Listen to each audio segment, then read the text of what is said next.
Selamat pagi saudara-saudara yang dikasihi di dalam Kristus. Kita bertemu lagi. Nah, walaupun saya tidak bertemu muka dengan saudara, tetapi saya senang hati sekali karena dapat bertemu di ruang rumah saudara melalui kebaktian online ini. Mari kita berdoa. Bapa Surgawi, hamba-Mu menyerahkan waktu penaburan sabda ke dalam tangan-Mu. Engkau Raja di atas segala raja. Biar Engkau dengan kedaulatan, keagungan-Mu sebagai Tuhan yang berkuasa menguasai waktu penaburan sabda ini ke dalam hati tiap para pendengar dimanapun mereka berada. Dan biar para pendengar mengalami transformasi, perubahan, pembaharuan. Dalam nama Yesus hamba-Mu berdoa. Amin. Nah, apa yang mau saya sampaikan pada pagi ini kepada saudara berkaitan dengan ketiga khotbah yang saya sampaikan 3 minggu berikut. Saya berkhotbah daripada 2 Tawarikh, kemudian 2 Raja-Raja, kemudian minggu lalu dari Matius 14, 25-33, yaitu menyuruh Petrus turun dari perahunya. Nah, ketiga-tiga khotbah itu mengajak, mencabar saudara untuk pelayanan yang khusus supaya saudara memenuhi tujuan utama Allah menyelamatkan saudara. Saudara menikmati dan menerima berkat. Dan Yesus mau kamu dan saya memakai berkat itu memberkati orang-orang lain. Khususnya yang belum mengenal Yesus sebagai Tuhan dan Juru Selamat mereka. Nah, waktu Yesus berkhotbah di Matius pasal 5, 6, dan 7. Orang yang berduyun-duyun ikut dia dari kota ke kota, dari kampung ke kampung mendengar. Yesus tahu mereka ini adalah orang-orang yang sesat, tidak tahu siapa mereka sebenarnya. Jadi di dalam dia berkhotbah Matius pasal 5, 13, 14, 15, dan 16, dia mau menyatakan sesuatu kepada mereka supaya mereka tahu siapa diri mereka. Nah, saya mau mengajak kita melihat pasal yang kelima, 13 hingga 16. Kamu adalah garam dunia. Jika garam itu menjadi tawar, dengan apakah ia diasinkan?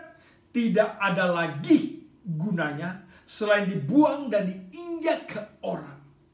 Kamu adalah terang dunia. Kota yang terletak di atas gunung tidak mungkin tersembunyi. Lagi pula orang tidak menyalakan pelita lalu meletakkannya di bawah gantang, melainkan di atas kaki dian sehingga menerangi semua orang di dalam rumah itu. Demikianlah hendaknya terangmu bercahaya di depan orang, supaya mereka melihat perbuatanmu yang baik dan memuliakan Bapamu di surga. Dia berkata di sini, dia memanggil mereka. Dia berkata, "Hei, aku memanggil kamu untuk sadar diri kamu bahwa kamu adalah garam nomor 1. Kemudian nomor 2, kamu adalah terang bagi dunia." Nah, ini satu panggilan. Dia tidak bertanya, "Kamu maukah?" Tidak. Aku yang memanggil kamu, aku yang memastikan kamu menjadi garam dan terang. Nah, dia bukan berkata, "Mungkin kamu boleh jadi. Alangkah indahnya kalau kamu boleh jadi." Tidak. Tetapi dia bilang, kamu adalah terang dan garam dunia. 3 perkara mau saya sampaikan melalui ayat-ayat ini. Nomor 1, yaitu saudara dan saya mempunyai identitas yang tidak boleh kita abaikan, tidak pedulikan. Dan identitas ini adalah pemberian dari Allah. Bukan kita yang memilih.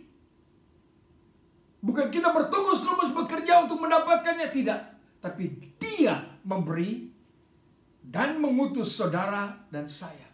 Jadi kehadiran saudara di dalam rumah, di tengah-tengah keluarga saudara, di dalam masyarakat, di tempat pekerjaan, di persekolahan, di mana saja, sangat penting bagi Allah. Karena di mana kamu berada, kamu menjadi terang, kamu menjadi garam bagi orang di sekitar kamu. Yesus memakai dua gambaran ini. Dan dua gambaran ini pada waktu Yesus melayani di muka bumi sangat penting sekali. Sangat berharga sekali. Ya. Misalnya, pada hari ini kita berkata garam.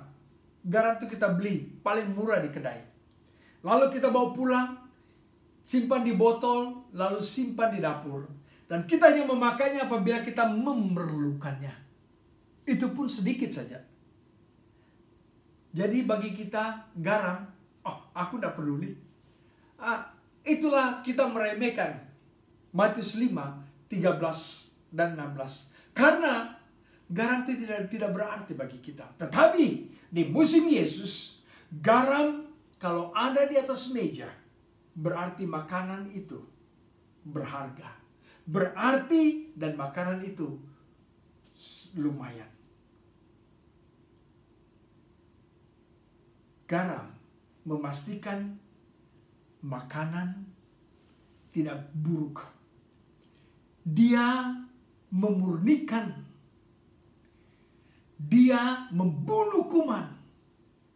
Garam menyembuhkan luka. Dan garam memberi rasa yang sedap. Nah, saudara biasa tengok laskar-laskar Roma. Kamu tahu gaji mereka? Makin bagus mereka kerja, makin banyak mereka dibayar dengan garam. Gaji mereka dibayar dengan garam. Bukan dengan uang sepeser dua. Tidak. Mereka dibayar dengan garam. Itulah kalau mereka tidak kerja, mereka dikatakan, dia tidak sesuai dengan harga garam. Performance-nya, kerjanya tidak sesuai dengan harga garam. Jadi dia tidak laku. Jadi kita lihat di sini betapa berharganya. Jadi kehidupan yang selesa dan baik bergantung kepada garam. Nah, kedua, terang atau lampu. Nah, di sini dikatakan dulu mana ada lampu listrik. Tidak ada macis, tidak ada lighter untuk menghidupkan api. Jadi, kalau ada api di rumah, ianya harus hidup terus-terus. Kalau mereka keluar rumah, ianya ditutup dengan gantang. Takut ditiup oleh angin. Nanti tidak tahu bagaimana boleh hidup lagi api itu. Jadi, ianya sangat-sangat penting dan berharga bagi kehidupan orang. Jadi, kedua-duanya sangat berharga bagi hidup manusia di saat itu. Bagaimana dengan hidup manusia di saat ini? Dan Yesus berkata di dalam ayat 16, kamu pada hari ini hiduplah seperti garam dan terang. Karena dosa masuk di dalam dunia ini dan hidup manusia korupsi. Makin memburuk dan memerlukan garam. Dan akulah garam yang tinggal di dalam kamu. Dan biar garam itu kamu bagikan melalui aksi, tutur kata, kehidupan kamu. Kehadiran kamu di dalam hidup mereka. Mereka hidup di dalam kegelapan lalu mereka buta di dalam dosa. Kamu adalah terang. Aku hidup di dalam kamu. Aku adalah terang dunia. Dan biar terang itu menerangi hidup mereka. Saya suka di dalam pasal yang ke-8, pasal yang ke Yohanes. Dia berkata bahwa terang itu, aku datang. Siapa yang mendapatkan terang itu dia akan hidup. Dan aku dan dia akan mendapat terang hidup di muka bumi, di dalam hidupnya. Dunia memerlukan, orang memerlukan terang hidup ini di dalam hidup mereka. Apakah saudara boleh menerangi hidup orang? Satu bapak bekerja di pinggir laut, yaitu rumah untuk para pelaut dan kapal-kapal. Apabila mereka lewat, orang tua ini akan memastikan menyuluh kepada mereka supaya mereka jangan langgar tempat yang tohor, yang tidak dalam, kemudian kapal mereka akan rusak. Nah, bapak ini dia tukang pegang lampu. Dia juga akan beri signal, tanda, kalau dari kiri ke kanan, itu berarti jangan ke situ, jangan ke situ, jangan ke situ, jangan ke situ. Tetapi kalau dia berbuat dari kanan ke kiri, berarti teruslah, tidak ada masalah. Tempat itu dalam airnya, ya. Tetapi satu malam, hujan kuat, hujan ribut, dan kapal yang melewati tempat itu terkandas. Kapal itu hancur. Dan bapak ini dibawa ke mahkamah. Dan hakim bertanya kepada dia, "Kau yang bekerja itu malam?" "Ya." "Kau punya lampu untuk memberi tanda kepada mereka?" "Ya." Lalu dia kasih tunjuk lampunya itu. Dia bawa ke mahkamah. Kemudian dia berkata, "Kau beri kepada mereka tanda yang sesuai?" "Ya." Kemudian dia berkata, "Ada apa-apa lagi?" "Tidak ada. Tidak ada yang mau saya sampaikan." Kemudian dia diloloskan pulang ke rumahnya. Waktu dia sampai di rumah, dia kasih tahu istrinya, "Syukur, hakim tidak tanya kalau saya hidupkan lampu itu atau tidak.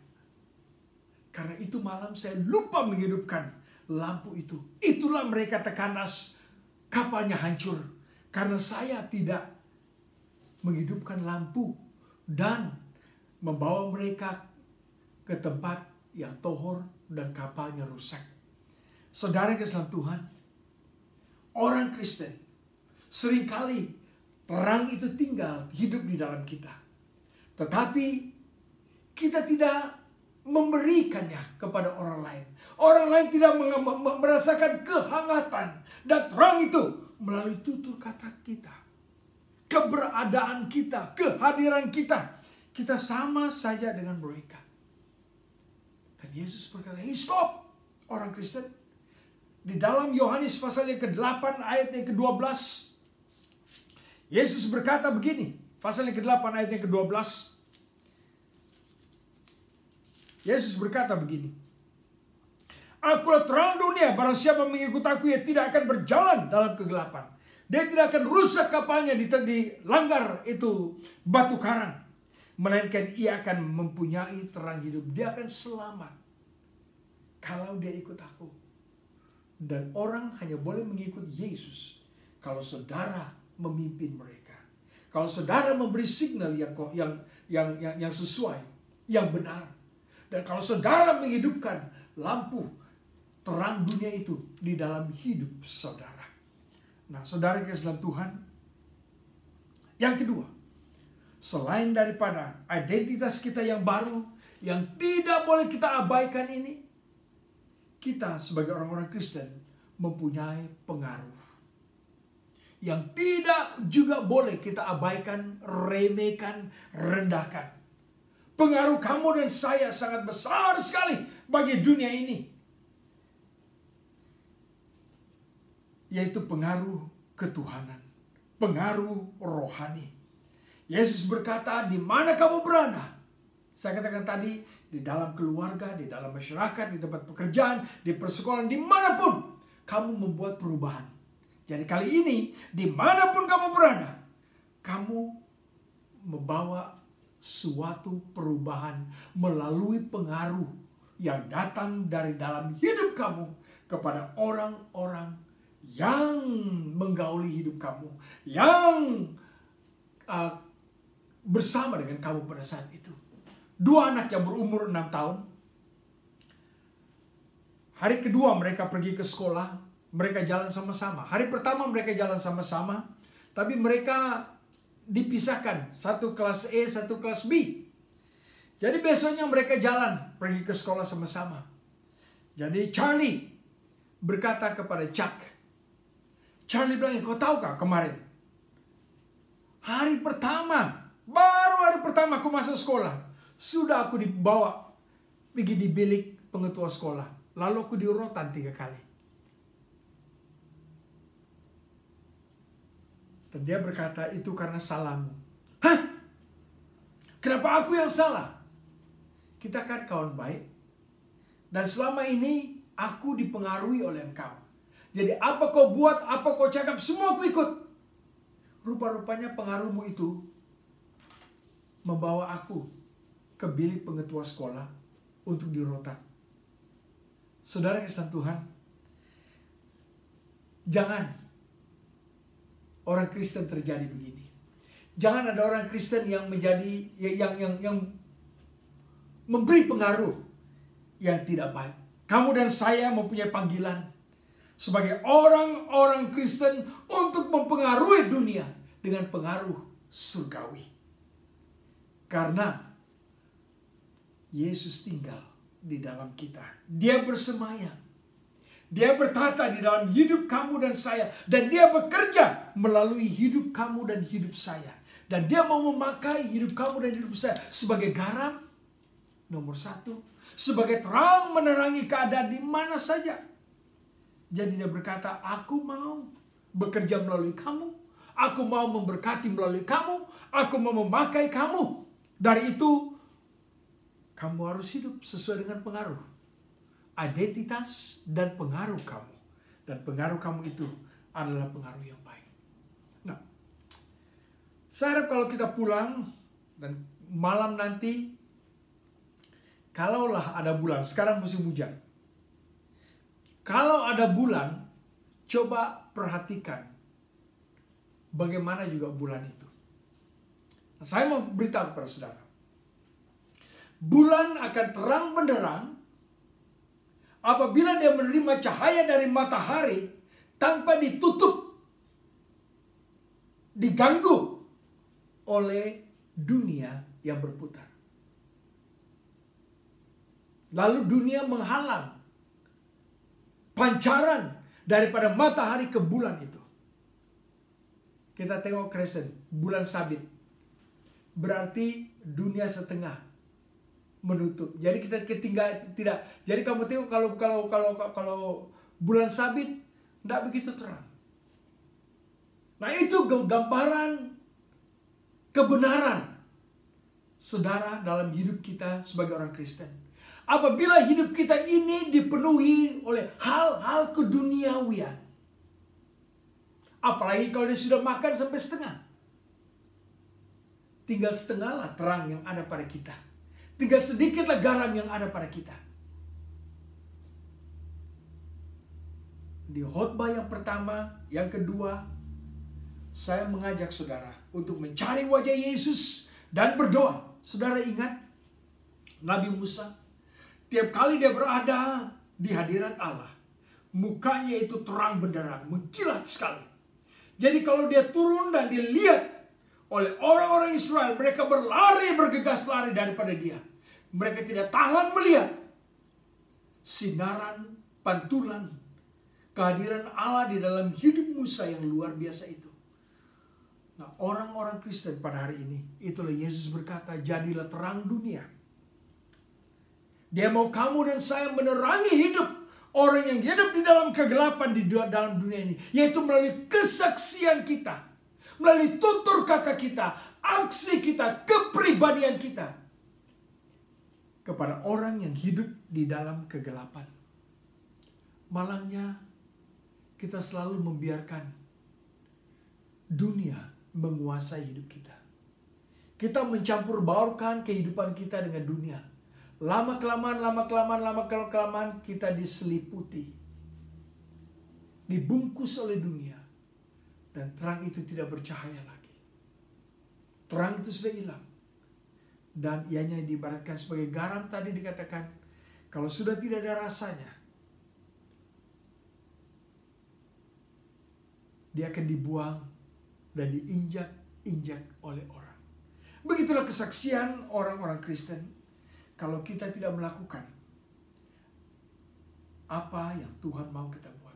Saudara, saya mau kita ingat, kamu dan saya adalah agent yang diutus untuk memberhentikan kuasa kegelapan bekerja, lalu menyeliputi hidup manusia. Garam datang, dan dia membunuh kuman-kuman yang menyeliputi itu, supaya dengan jelas kita melihat wajah Yesus. Terang Yesus di dalam hidup kita. Saudara, kekasih dalam Tuhan, pengaruh apa yang ada dalam hidup saudara pada hari ini? Kalau orang memerhati saudara, apa yang mereka lihat di dalam hidupnya, di dalam hidup kamu? Seorang pendeta bekerja di luar rumah. Dia sedang bertukang, pakai hamar, paku, dan kayu. Bikin bangku kecil. Dan dia perhatikan ada satu budak melihat. Dia berkata, oh mungkin budak ini mau belajar. Habis dia kerja. Dia istirahat sebentar. Dia tanya itu budak, apa juga kau mau? Kau mau belajarkah bagaimana bikin bangku kecil? Budak itu bilang, enggak. Aku mau memerhatimu. Aku mau mendengar apa kau sebut, apa kau cakap. Kalau tanganmu terpukul hamar, bagaimana kau berteriak sebagai pendeta? Nah, anak kecil memerhati pendeta ini. Dunia memerhati saudara dan saya. Yesus berkata di dalam Yohanes 8 ayat yang ke-12 tadi, biar dunia melihat perbuatanmu yang baik, lalu memuji Allah Bapamu di sorga. Pengaruhmu, kesaksianmu yang baik, dan orang memuji Allah di sorga. Yang ketiga, selain mempunyai identitas yang tidak boleh kita tolak, hindari, remeh, pandang remeh, atau pengaruh yang tidak boleh kita abaikan, kita harus melakukan semua ini dengan sengaja.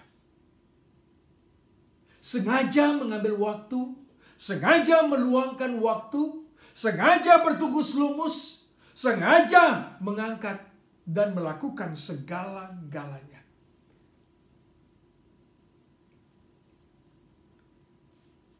Ingat, terang dan garam yang ada pada saudara itu melambangkan Yesus yang hidup di dalam saudara. Dan dia mau garam itu dirasai oleh orang. Terang itu dilihat dan dinikmati dan merubah kehidupan orang. Jadi, ingat, bukan kamu, bukan saya, tapi Tuhan yang tinggal di dalam kita sebagai orang Kristen. Malangnya, saya katakan tadi, kalau kita tengok bulan, kalau dunia yang berkeliling itu menutup sinaran matahari kepada bulan, sinaran terangnya itu yang memancar, bulan akan gelap. Terang kamu dan terang saya akan gelap kalau kita tidak mencari Yesus. Dan kalau persekutuan kita, perhubungan kita itu terganggu di antara kita dengan Yesus, yaitu apabila dunia ada di tengah-tengah di antara kita dengan Yesus. Di kedua khotbah pertama, saya berkata, Tuhan mencabar mereka, mencari wajahnya, yaitu berdoa kepada Dia. Saya katakan tadi, Musa berdoa kepada Tuhan, mencari wajah Tuhan, dan dia diterangi. Kamu dan saya ajak, ayo lakukan sesuatu secara dengan sadar, mencari Tuhan di dalam doa. Berdoa untuk orang yang memerlukannya, berdoa supaya Tuhan memakai kamu, berdoa supaya kesaksian kamu itu dipakai oleh Tuhan dengan luar biasa. Jangan berkompromi, karena kita seringkali terus-menerus memilih untuk berkompromi dengan dunia. Itulah saya katakan, dia akan meliputi kita, dia akan membungkus kita, dia akan menutup cahaya kita, dia akan membuat garam itu tidak ada rasa lagi. Saya katakan tadi, garam itu dia akan kehilangan rasanya apabila bercampur dengan pasir. Apabila bercampur dengan debu atau bahan-bahan lain, mengakibatkan rasanya hilang. Dan Yesus berkata akan dibuang dan diinjak-injak oleh orang. Nah, ajakan cabaran saya pada pagi minggu ini, yaitu sadar, saudara punya kedudukan karena saudara dipanggil, jadi saudara diberi identitas sebagai terang dan garam yang mempengaruhi kehidupan manusia di muka bumi ini, dan saudara harus bertungkus lumus dengan sengaja hidup sesuai sebagai garam dan sebagai terang. Dunia memerlukan saudara. Apakah saudara hidup sesuai dengan identitas saudara? Saya beri ilustrasi pengalaman pribadi saya. Saya diundang satu waktu pergi ke pulau, dan pada malam mereka mengadakan pesta, dan tuan yang punya pulau itu berkata kepada saya, "Pendeta, ikut kami sama di meja ini." Saya segan, saya tidak mau ikut karena saya dengar mereka semua cerita yang kotor, dan perkataan yang mereka keluar pada mulut mereka itu semua tidak baik. Jadi saya malu. Tetapi karena tuan pulau itu yang undang saya, terpaksalah saya pergi duduk. Dan waktu saya duduk di tengah-tengah mereka, dia terus beritahu semua kepada orang-orangnya, "Ini pendeta, jadi bagus kamu ubah. Tukar topik cerita kamu dan juga perkataan kamu." Semuanya berubah pada malam itu. Saya pulang di bilik, dan sebelum saya tidur, saya berdoa kepada Tuhan. Terima kasih Tuhan, karena sebentar tadi Engkau membolehkan aku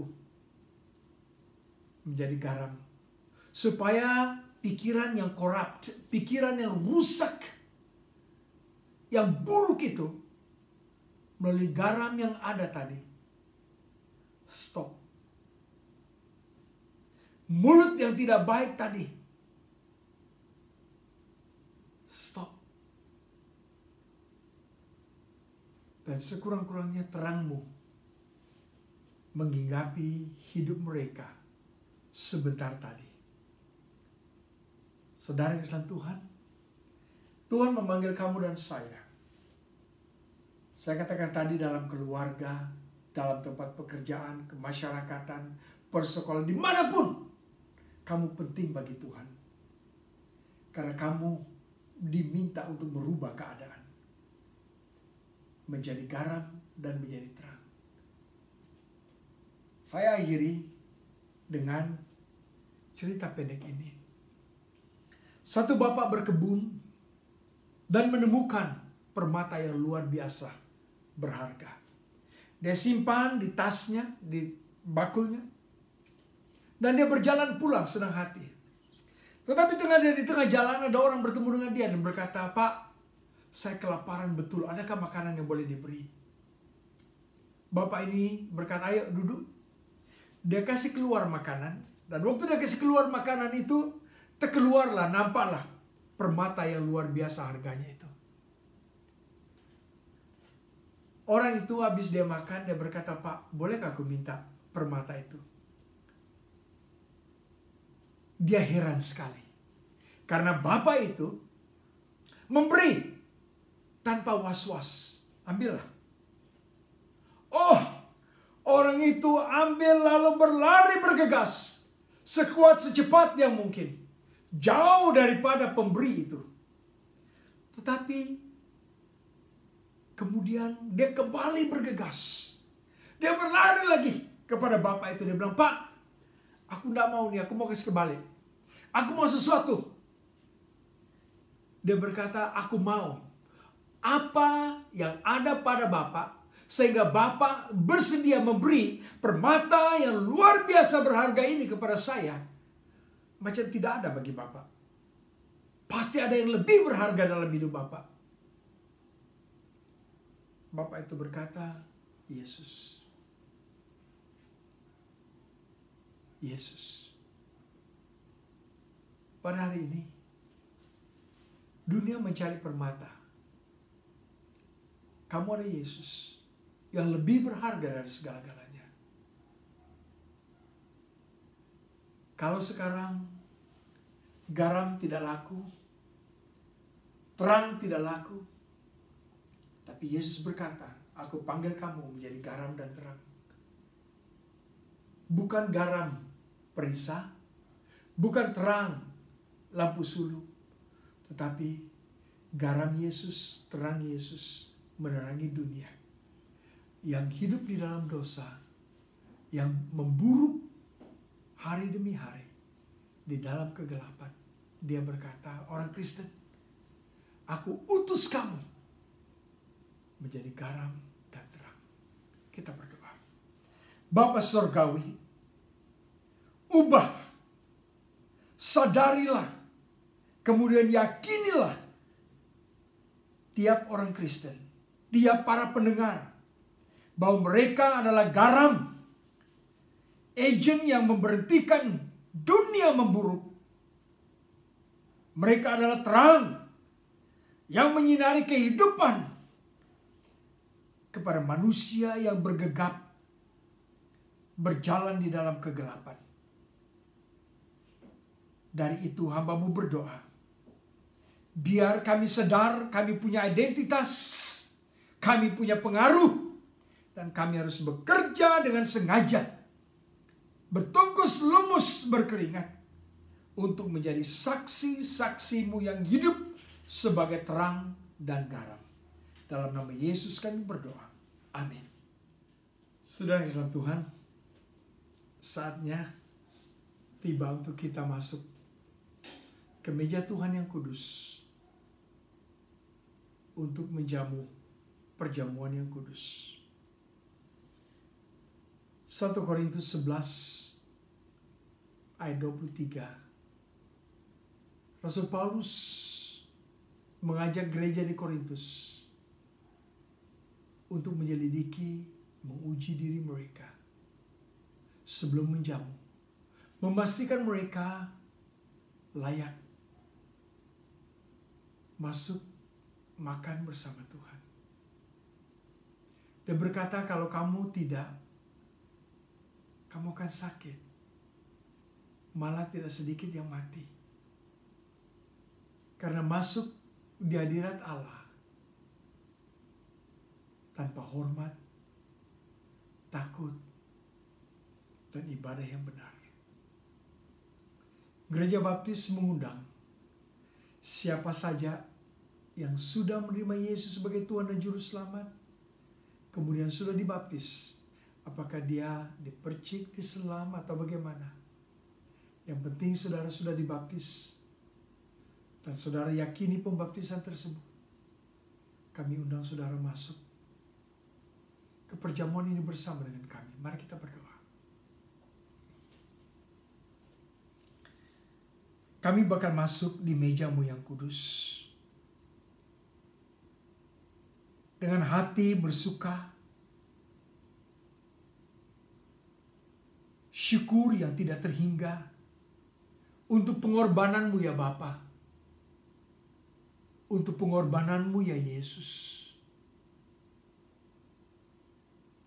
Merelakan Bapa, merelakan anakmu, dan Yesus merelakan dirimu tersalib karena dosa kami, bangsa manusia. Kami telah menguji dan membuang segala keduniawian dalam hidup kami.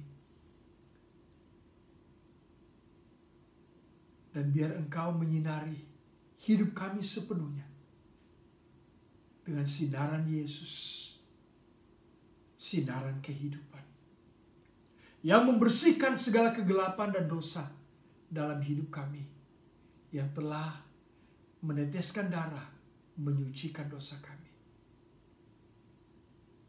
Yesus, kami sedia menyambut roti yang melambangkan tubuh-Mu diserahkan bagi kami dengan takut, ibadah, dan hormat, juga dengan pengucapan syukur yang tidak terhingga. Di dalam nama-Mu yang indah, mulia, dan yang menyelamat, kami berdoa. Amin. Alkitab berkata, setelah dia mengucap syukur, dia mengambil roti. Lalu dia memecah-mecahkannya, membagi-bagikannya kepada murid-muridnya.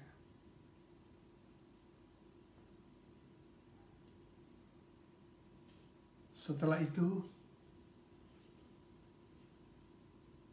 Yesus berkata, roti ini melambangkan tubuhku yang diserahkan bagi kamu.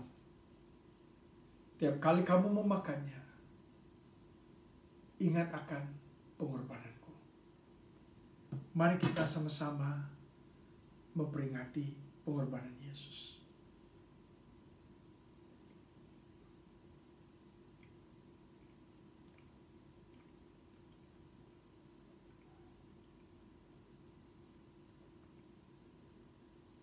Bapa di surga, kami juga berterima kasih karena Engkau merelakan dan membiarkan hidup anak-Mu tercabut waktu tetesan darah terakhir tercurah di atas kayu salib untuk penyucian, pengudusan kami manusia yang kotor dan berdosa ini. Yesus, Engkau rela mengembuskan sehingga nafas yang terakhir, waktu curahan darah terakhir, tercurah dari kayu salib. Dan di dalam darah itu termeterai perjanjian akan pengampunan dosa kami bangsa manusia. Kami sambut cawan minuman ini dengan pengucapan syukur, takut, hormat, dan ibadah. Dalam nama Yesus kami berdoa. Amin. Yesus mengambil cawan,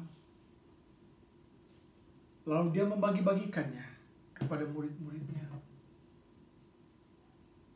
Setelah itu dia berkata, cawan minuman ini melambangkan darahku yang tercurah bagi kamu. Dan di dalam darah itu termeterai perjanjian pengampunan dosamu yang mengimani kematianku. Mari kita sama-sama turut apa yang Yesus katakan. Tiap kali kamu meminum dari cawan ini, ingat pengorbananku yang mulia untuk penghapusan dosamu. Mari kita sama-sama memperingatinya.